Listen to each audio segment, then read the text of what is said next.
Hey, what's up, Kevin? This video is for one of my clients, Second Wind Maui, but if it helps you, you're welcome to check it out. I'm going to show you how to make sure a product isn't charged for shipping. So if you have a product and it's like a service, for example, and you're selling it on your website, there is no shipping cost. For this particular business, they are using WooCommerce to sell lessons.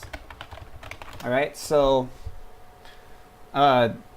you go to the lessons page, and then you can click on a type of lesson, and then you can order it here. And what we want it to do, it's actually here's a lesson here, and it has shipping on it, and we don't really want the shipping to be on the product, so I'm going to show you how to get rid of that real quick. So first thing you do is, once you're in WooCommerce, just go ahead and find the product, go to edit product. You can do this for any product.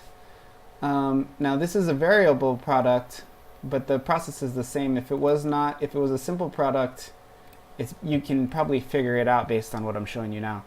But we have these 4 variations, right? And what we want to do is, for every variation, we want to call it a virtual product. Now, it is true that technically you are offering a service. It's not technically a virtual product, but as far as the user's experience, it's exactly the same. So I'm changing all of these to virtual right here. Virtual.